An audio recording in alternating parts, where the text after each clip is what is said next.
This government meeting is brought to you by Eastworks and our local cable subscribers.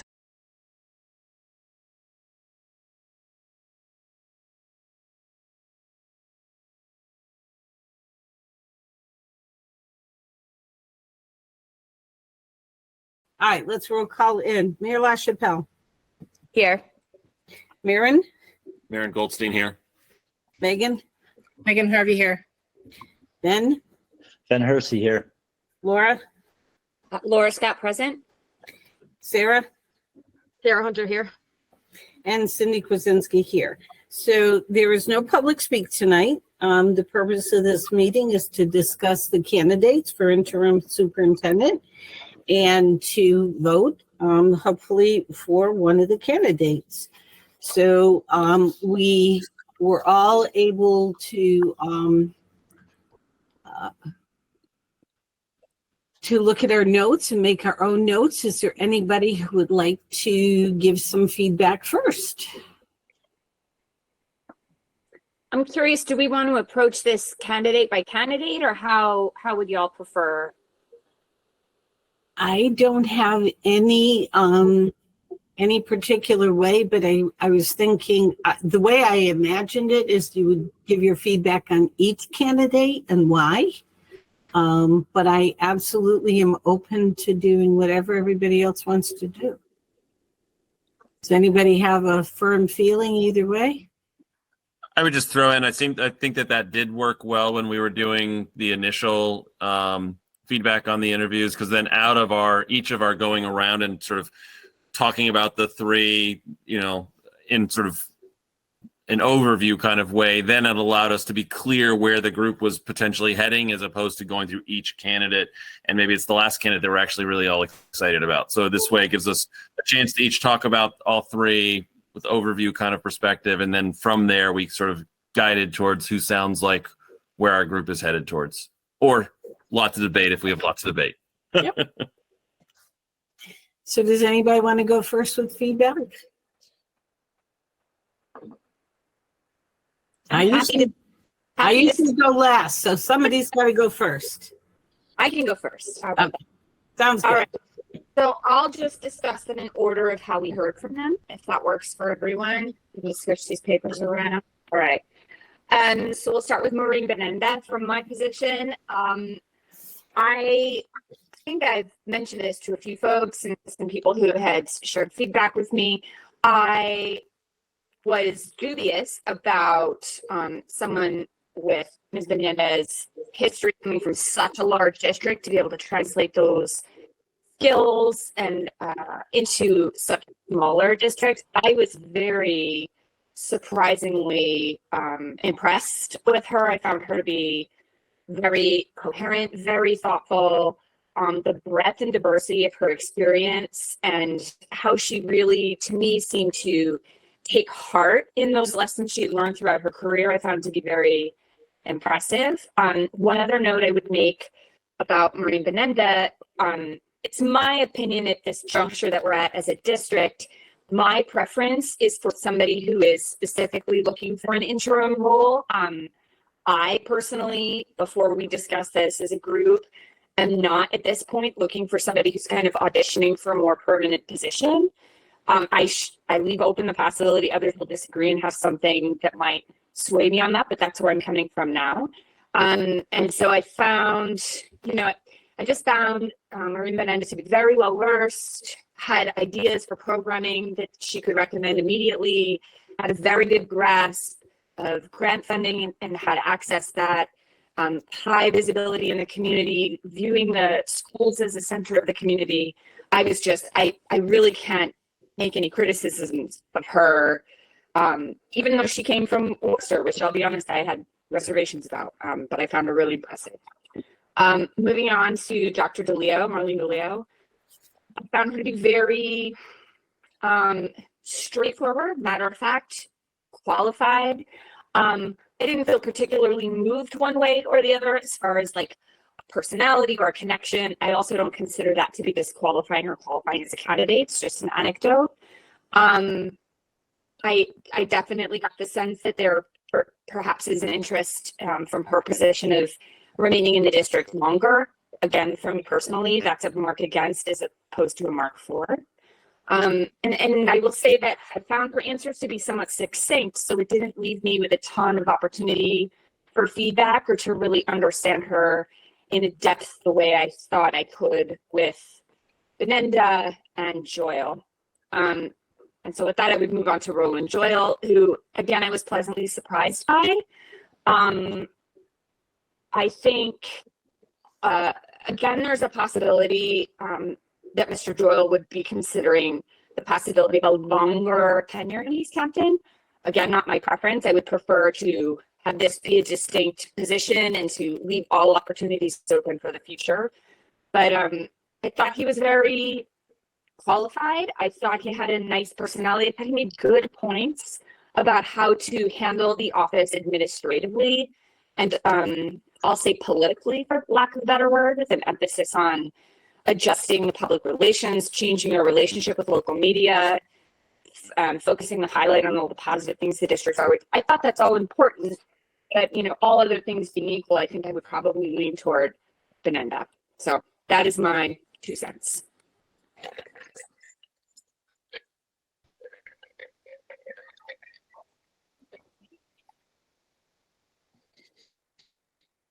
Are we just gonna kind of jump in one after another? I'll go next then. I took a lot of notes. I appreciate your thoughts, Laura. I feel like you and I are in sync on a lot of things here, so I appreciate you starting us off.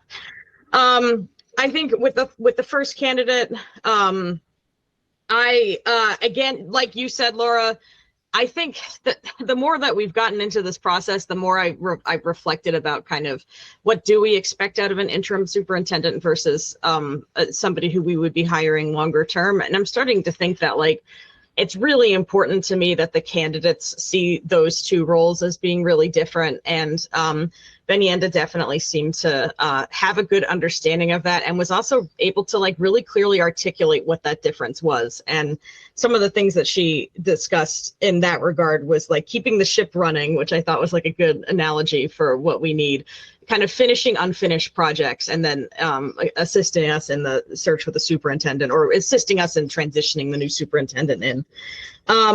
I like, the way that she referenced our mission and our vision and our strategic plan. I think that's really important. And, I was speaking with our current superintendent, Dr. Leclerc, this week, and we were talking about kind of the importance of having a clearly articulated vision and having being able to go back to our mission and our strategic plan, and in the way that can be helpful in terms of solving challenging situations, particularly situations that involve diversity, equity, and inclusion. So I thought it was great that she started off talking about that. I also, had some initial concerns just about kind of the difference between Worcester, which is a city with 55 schools, and Easthampton, which is a city with 2 schools. I'm not actually as concerned about that now. I feel like she seems to be someone who is going to be kind of aware of her realm and is not necessarily going to be getting involved too much in sort of the nitty gritty of everybody's department. I kind of felt like she had she had good boundaries is kind of my impression. So I was really happy with her interview. I was really happy with a lot of her answers. There were a couple of things that I thought were a little bit weaker, but I've been in job interviews before, so I know what that's like. I think Dr. DeLeo, I found this to be a really interesting interview because I think of Ware and Easthampton as actually being very similar cities or very similar communities in a lot of ways. So I was really hoping that this was going to feel like an automatic fit, and I'm not kind of leaning in that direction. I felt like a lot of her answers were really short and kind of thin. There wasn't a whole lot of depth, and I also felt like there wasn't. Sometimes when you have answers that are kind of thin and without a lot of depth, you can ask kind of follow-up questions to get into it. But I was even having trouble kind of coming up with follow-up questions. There was kind of less to lead off of. Some people, that is just the way they speak, and so I'm holding that against anybody, but it was tricky. I'm a little bit concerned that, she didn't articulate kind of a difference between the interim role and the superintendent role, and that sort of being able to articulate that difference is kind of becoming more and more important to me as we go through this process. I thought her answer, I will say, I thought her answer about special education was good in a lot of ways, and I appreciated how she both acknowledged like the legal responsibilities of special education as well as kind of inclusion and belonging in the community. I think that sometimes when people talk about special education, they only focus on one or the other, and actually you have to do both. So I appreciated that. She seemed like someone who understood that and had kind of been in that world. And I did like her ideas about like talking about the career readiness, the program that she had started and where, talking about connecting with other community resources and everything. I thought that was really cool. I don't know about her for the interim superintendent role at this time. And then Roland Joyle at the end, and I'm sorry if I'm talking too fast. I think my notes on him are over here.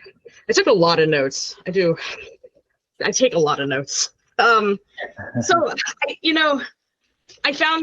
I found this interview to be a little bit, again, I think similar in some ways to the previous one.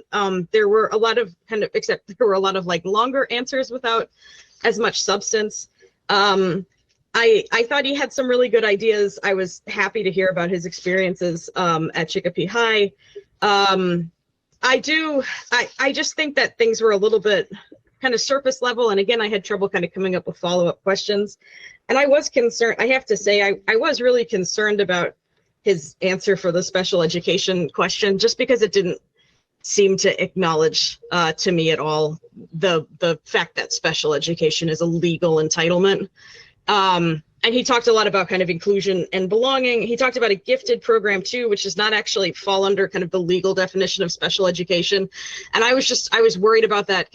Also considering his experience with Lower Pioneer Valley, it just seems to me like something that he should have been able to speak a little bit more about. So that was kind of where my biggest concern was for him. I think if I were to pick one person right now, I would be leaning towards Benanda, but I'm interested in hearing all of your feedback. I did get some feedback from the public as well, and that has also been really helpful. So I thank everybody who's talked to me or written to me or reached out. It was good to hear kind of other folks' ideas from different perspectives. I heard from teachers, I heard from parents, I heard from any students. My student is 7, and he tried to lock me out of my office, so I wouldn't go to this meeting. So I'm disregarding his opinion, but. Yeah, so that's what I got for the 3 of them. I'm happy to hand it over to whoever's next.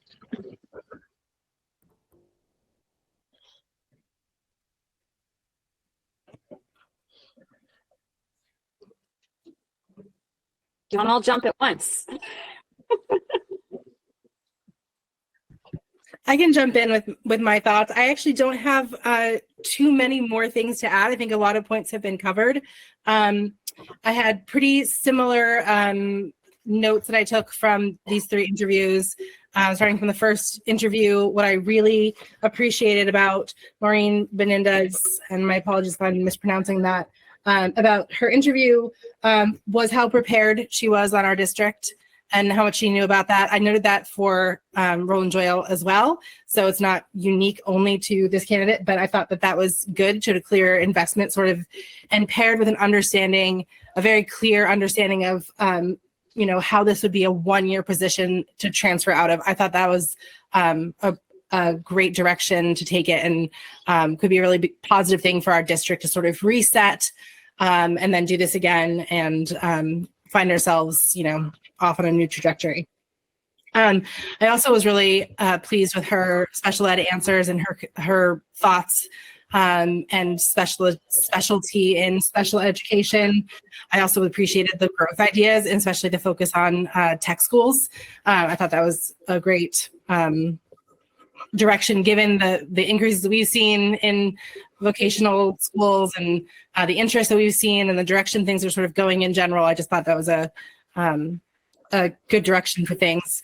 For Marlene DeLeo, I thought it was really obvious that she was super well prepared and well qualified, but I do think that this would be a longer term position given the answers and the way that she answered them, or a hope for a longer term position.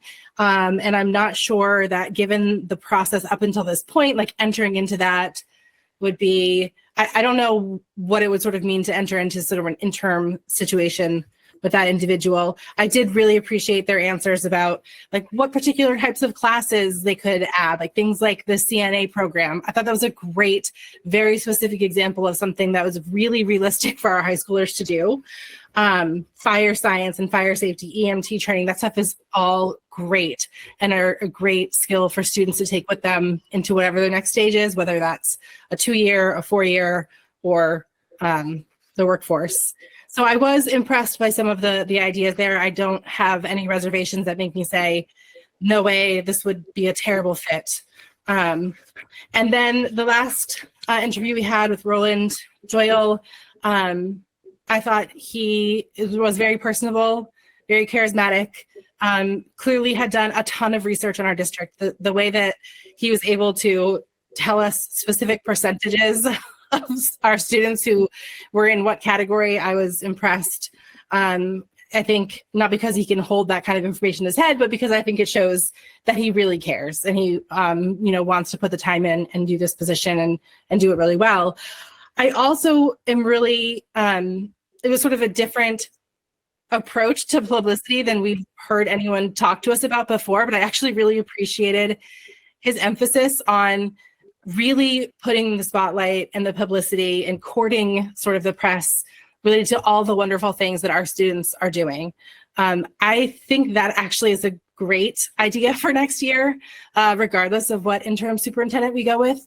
Our students are amazing, our teachers are amazing, and I think we should be putting a lot of effort into making sure everyone in the Valley knows about that. So I really appreciated where that comes from and what that says about how he feels about educators and students. So the other thing that I went and did is I went back and we got this, I think maybe we got this on Saturday. They're the ratings from students. So I popped back and looked at that just to see sort of what students were thinking, because I did not receive a lot of feedback. I received, I think, 2 emails from the community, a few people who came up to me here and there, but for the most part, I didn't feel like I got a ton of feedback this time around. So I'm glad, Sam, to hear that you got more. But the student feedback, I noted, they sort of had average scores.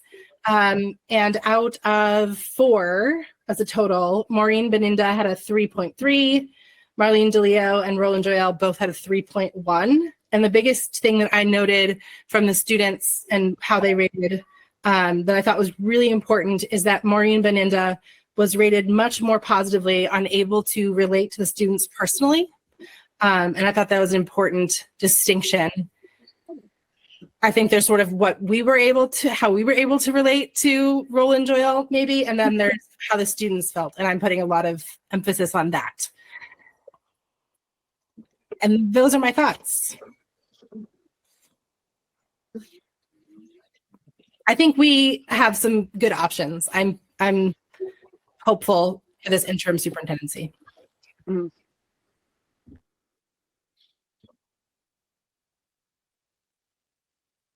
Yeah, I do want to jump in and say, Megan, to underscore that, I do feel like any of these folks would do well. Like I left those interviews being like, okay, like we're going to be okay next year. So I'm hopeful that the community feels the same way, because that has been a good source of relief for myself personally. I can jump in. I feel like a lot has been said that I would agree with, sort of in line with some of your comments. Starting with Beninda, her experience in public education really stood out. I think she said 47 years or thereabouts, a true lifer, having done virtually everything you can do in public education. And I was a little, there's a few things, like I just did some searching, reading up on her a little bit, and I think she has dealt with a very complex district, which I think will serve her in her, if she were to be in this position here in our smaller, much smaller district. She sort of stood out for a lot of different reasons. I feel like because we have a pretty volatile situation in Easthampton right now, I think she did not seem like someone who would be bothered or troubled by the difficulties that might come up. The question about criticism was pretty interesting. Like, she talked about how her experience helps handle it, and she said it's okay to be criticized, and I think that kind of attitude is helpful for what we have going on here. She talked about helping our town heal, and the focus on kids. Even though it's such a gigantic world she's coming out of, I think she did return to the question of how are our kids doing multiple times, which made me feel like her focus was in the right place. Laura, I think it's a really great point to think about someone who's not trying to go for a long-term situation, or auditioning for something bigger. I'm a little concerned because she currently pulled papers to run for school committee in Worcester, and it's a bit of a tricky situation. I think she lives in Worcester. She's going to potentially be on the school committee in Worcester, and she's going to be our superintendent.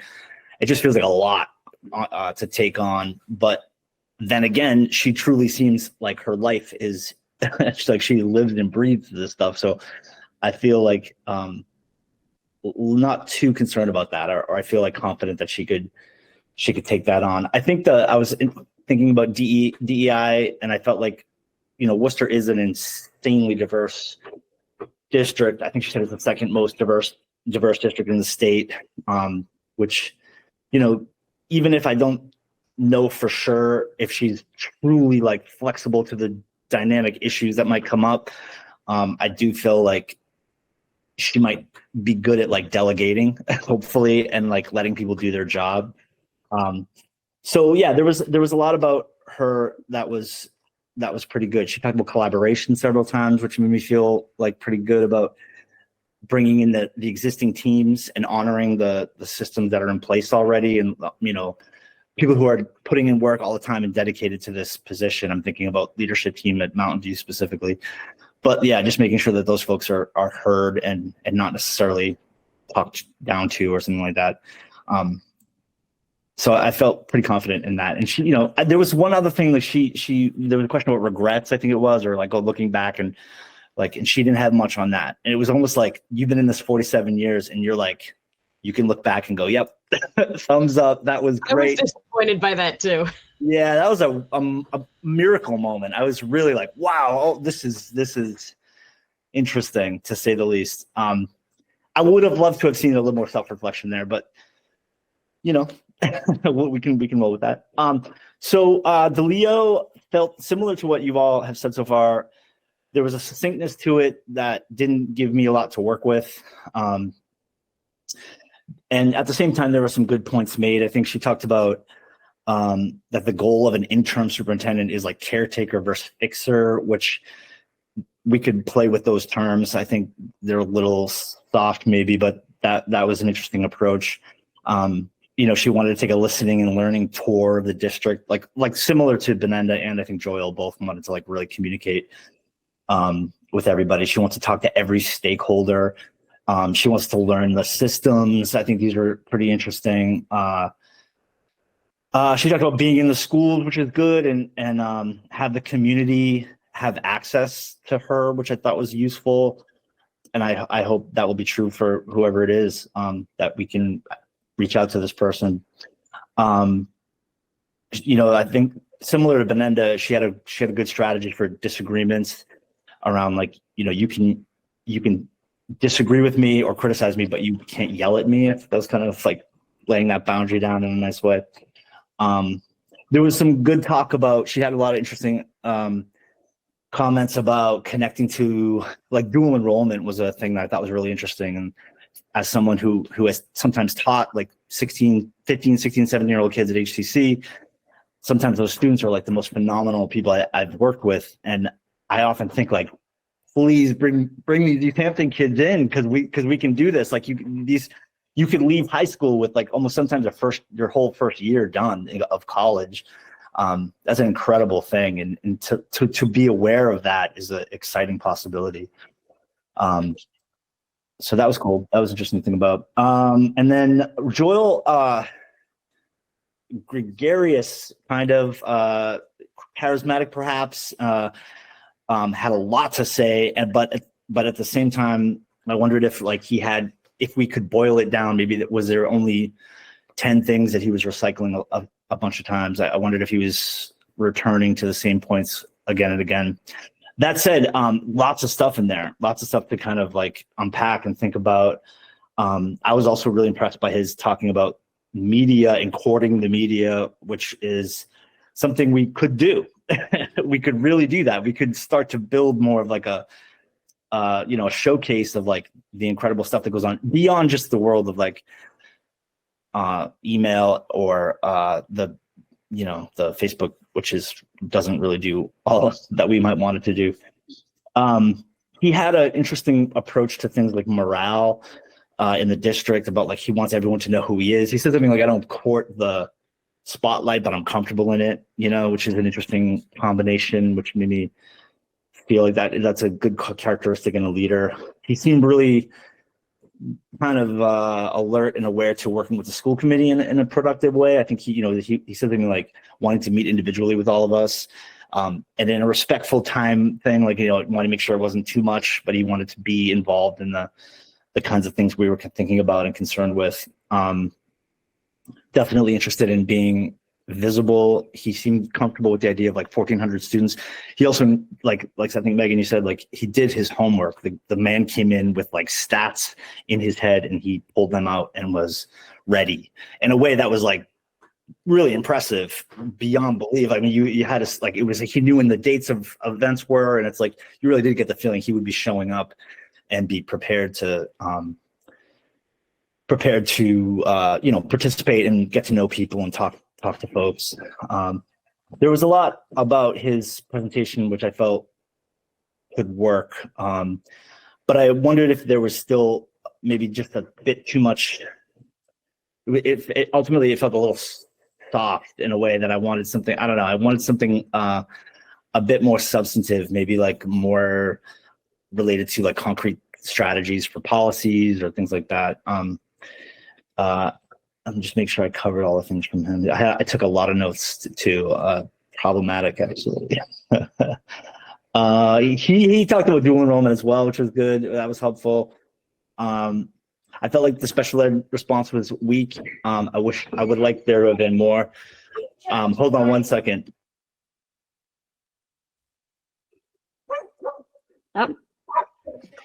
I'm about wrapping this little series of comments up. It was great that he knew so much about the district, but I think in the end, I feel more confident in Benenda's potential for a one-year situation. I feel like she will be able to handle whatever kind of heat comes her way, and will lead us in a productive way with her incredible experience, and we can begin the process again. We're looking for a full-time superintendent soon, but I think she'd probably be our best choice. That's where I'm going. Thank you. Okay, well, I'll jump in here. Keep it short and sweet because I think I definitely a lot of similar thoughts and experiences to each of your comments. Maureen Benenda certainly, I think, was the strongest candidate. She really brought a lot of broader perspective, but also very sort of detailed and focused attention across a very full career that I think would bring her into Easthampton in a way that would really be confident, but open and engaging, and really reaching across all the different stakeholder groups in a very positive way with the community, with our teachers, with students. I just felt she felt very focused and attentive in a way that I think would really is an important thing we need in our district right now. I agree in terms of the other comments. Marlon DeLeo, I think, was just maybe just too short and sweet in her answers in a way that just didn't give enough conversation. And this was the one place for us to have that conversation. And so there was succinct answers and not room to have a conversation, it felt like, or a follow-up. And it just oftentimes felt it was just too limited in an answer. So, but everyone else has said lots of different, more detail about that as well. And then, yeah, in terms of Roland, I feel like, again, he brought some really great ideas. I particularly like the how do we get back hold of the PR and the media and our engagement and our spotlight of all the great things that we're doing in our district. And so that seems a really important thing for us to keep in mind and to wrap into the goals for our committee and for the interim superintendent. But I also felt like overall, sort of like you were just saying, a couple of you said this, that just for all of his talking, there wasn't quite as much substance, I think, in some of those answers that made me feel like I really was confident in what he was saying, even as he was pulling in lots of details and lots of understanding or fact finding that he had done. I still felt that the answers weren't quite as deep as I would have liked it in that situation. So yeah, I'll just keep it short and sweet and leave it there. So.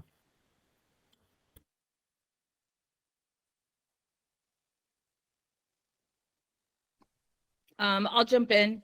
So a lot of the same thoughts. I thought that Roland Doyle, while very charismatic and had some great experiences and knew, he was talking about knowing so many folks, I just didn't hear the in-depth of how to build a team for a short position, like an internship. I also was concerned about publicity and his idea on that. We want an interim superintendent and not a press director. That actually worried me. Maureen DeLeo, I worked with her many years ago. I've seen her take command of high school and then superintendent. She's got a very steady approach and a very difficult community and Ware. I do see people's point about interviewing for like a longer position, and that entered my mind as well. Maureen Beninda, I liked her. She seemed to have the clearest expectation and outline of what an interim position would be and what can happen in a year. It was great to hear the longer term, like the joint, the dual enrollment and pathways. But I also felt like she spoke right to the question of, what do you do when, what's the difference between interim and superintendent? And she backed it up with examples. Marlene DeLeo did the same thing. I liked her answer around what's the difference between an interim and a superintendent with less backing up information.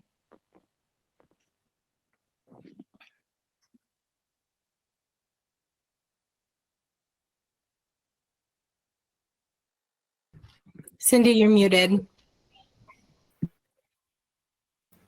I forgot I did that to myself. I wanted to make sure everybody could hear. Okay, so I'm going to go, I think, in the same order that most people did, and we'll start with Maureen. But before I do that, the one thing that I walked away with, and I think Sarah spoke to this, is I think we would be okay with any of them. I felt really good after all three and felt like that would be a safe thing to do. Either of any of the candidates.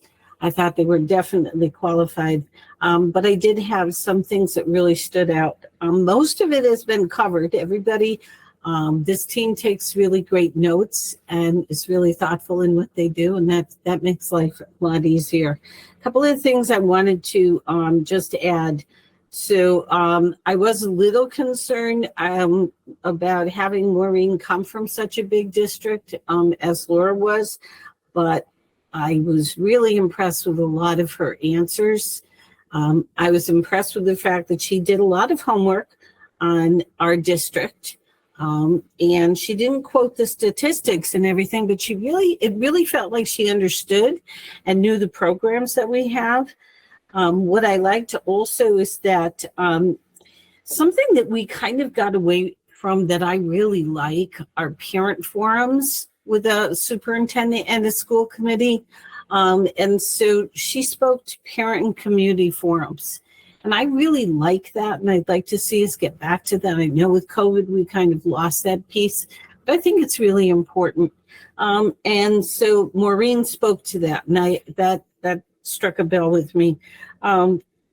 She has so much experience. A couple of things that I really liked is when she was asked about her vision for her exit plan, it would be to complete all the goals and reports and have them ready so that the person walking in would have a nice space to work from instead of a lot of unfinished stuff. Spend as much time as possible with the teachers and the staff.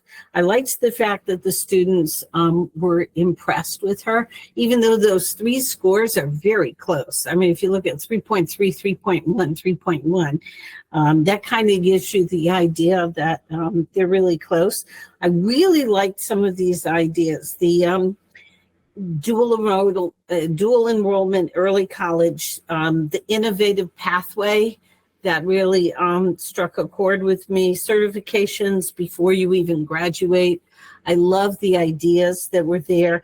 I also was really impressed when she was talking about she entered the elementary school, she wasn't bilingual, so she became bilingual. She had deaf students. She didn't know ASL, so she learned ASL. That kind of dedication, that kind of response quickly really resonated with me. So overall, I really liked her. I liked her answers. I just felt really positive about it. Marlene, again, Dr. DeLeo. Very educated, very, stable. I did feel immediately that this was the shortest interview, the one with the least amount of information. And I do understand that sometimes people are like that. They get a lot done, and the way they operate is kind of short and sweet and very concise. But I felt like that wasn't a good match for Easthampton at this time.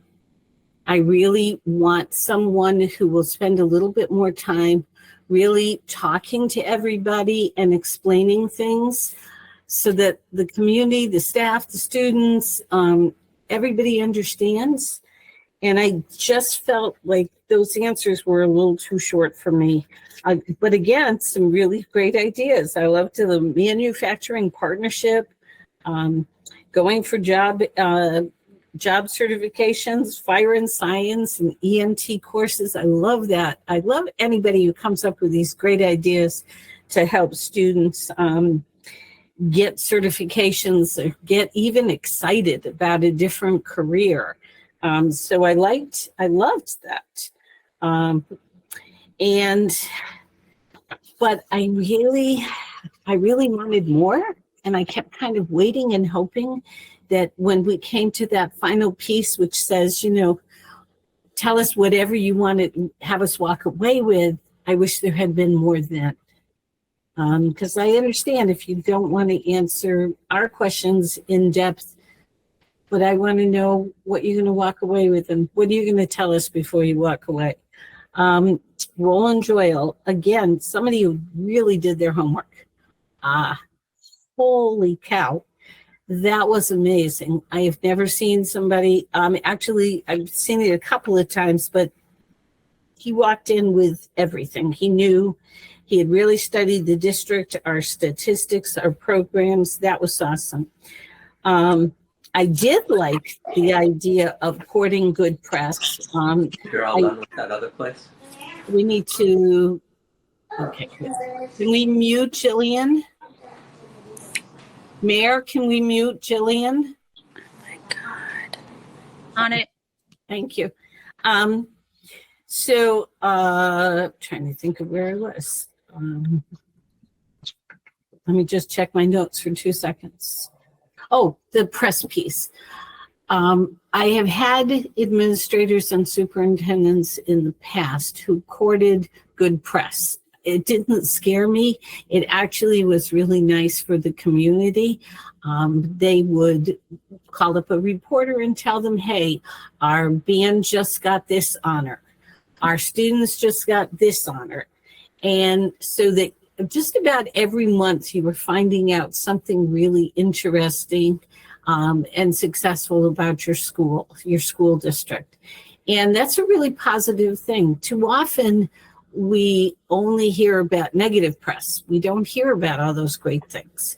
And so I liked that idea to get back. I would want any superintendent to get back to contacting and generating some of that good press. There's a lot of great things are going on in Easthampton, and people should know about that. It's good for school choice. It's good for the community. It's good for morale. So I did like that. But when it came to answers and really interesting, brand new ideas, Marlene, Dr. DeLeo, had some really great program ideas, but I walked away thinking that Maureen has the passion, has the commitment, has the energy to learn what she doesn't know. And I really liked her style. Again, I would say that all three I would be comfortable with, but I would lean towards Maureen Benenda, just because those answers were so rich and stable and passionate about learning, and also I really, again, I love the idea of the parent and community forums. And so somebody who already does them and would want to get back to them for our community. And that's kind of where I'm pushing anyway. So that was good with me. Maren? Well, I would just throw out there, I mean, I think we've all put forward our comments here. I think we definitely, while we have, appreciation for everyone who's put their name forward, I certainly hear a common thread here. And I don't know if we need to belabor with more conversation. I would put forward a proposal that we offer the interim superintendent position to Maureen Benenda and go forward with that. I'd second that. Okay. All right. So do we want to discuss this? Is there anything that people want to talk about? Can I jump in for 2 seconds? Sure. I felt like Yeah. I missed a few notes. I didn't want to get too fangirly on Maureen Benenda, but I felt really strongly positive about her. So there were just a few notes just to because this is public and the community will be able to see this, just to kind of reiterate where I'm coming from in my support of her. Some of the answers of hers that were just head and shoulders above the other two candidates, when she, even in the first few questions, and she was discussing how like her main priorities were, bouncing right off of our own strategic plan, which she had read in preparation for the interview, engaging families and community, equity, guiding decision-making, and focusing on implementation of support services for access and success.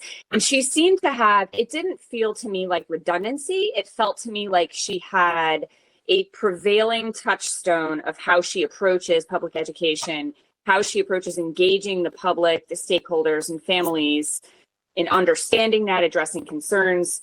She just seemed so on the nose and able to discuss it comfortably at length. I found her to be, I think we're very fortunate that she put her name forward. I want to reiterate that. I found her to be incredibly impressive. And again, I went in there with a somewhat lower expectation for her given where she was coming from. And I did press her. I was worried in particular with her Worcester background about her approach to discipline. And I felt like that was the one area where she conceded that she has had to grow and change, considering the length of time she has had in public education. Our approach to discipline has changed, and she seems to be aware of that in a way that I appreciated and alleviated my concerns. Any other discussion? I agree with a lot of what Laura had to say and others on the call around Maureen Benenda. I am worried about her also running for school committee, and I know that's out of our control, but the position is for a year, and the ideas and the energy, I have no doubt she can do, a million things or whatnot, but there's a distance between Worcester and Easthampton, and this is a new community for her. And I think about the great ideas, but then I think about the very simple building relationships with our admin team, and getting to know the kids and attending things after school. The expectation would be that she's at everything after school or public forums or parent forums, but I will let those of you who are on the school committee and the work-life balance and getting to places on time and doing the subcommittee work. So I would, I'm supportive of her candidacy, the motion on the floor, but would ask whoever's negotiating that final to have a very clear check-in with her about managing both being running for school committee and maybe being a school committee member and being our interim superintendent. Can I ask, I don't want to put Ben on the spot, but I had not heard or seen any press about that. Do we know if that's confirmed? It was. Yeah. Yes. Yeah, it is. Mass Live. I don't know if you want me to send out you could look this up. You could Google it. Okay. We'll do. Yeah. Well, and pulled papers, as we all know, doesn't necessarily mean that she actually runs. It could just mean that she doesn't know what she's doing because she hasn't been offered our position yet. So I think that we can go very gently into that conversation and set clear expectations for what we're hoping that her involvement would be. Again, the interim position would only cross over. I mean, there's campaigning this fall that would be involved. And then there would be really just a 6-month crossover of actually being in the position. But the campaigning this fall would be a concern because that's definitely something a lot more time and involvement than necessarily doing the role. So because our interim position is only 1 year. So, but I think we can go into that conversation and see what get a better understanding of what the status is. But I wouldn't withhold the offer just because she's pulled papers at this point, or even if she still says, I still want to be a run for school committee as well. I think we just would need to have some clear conversations about what that entails then. Well, I don't think we could exclude her based on that. It would be another commitment, her personal commitment. We have no control. I'm not suggesting that she's not offered the position. I think there just needs to be a clear statement or a conversation with her to understand her intents of serving really 2 different municipalities, which a lot of us do. Yeah.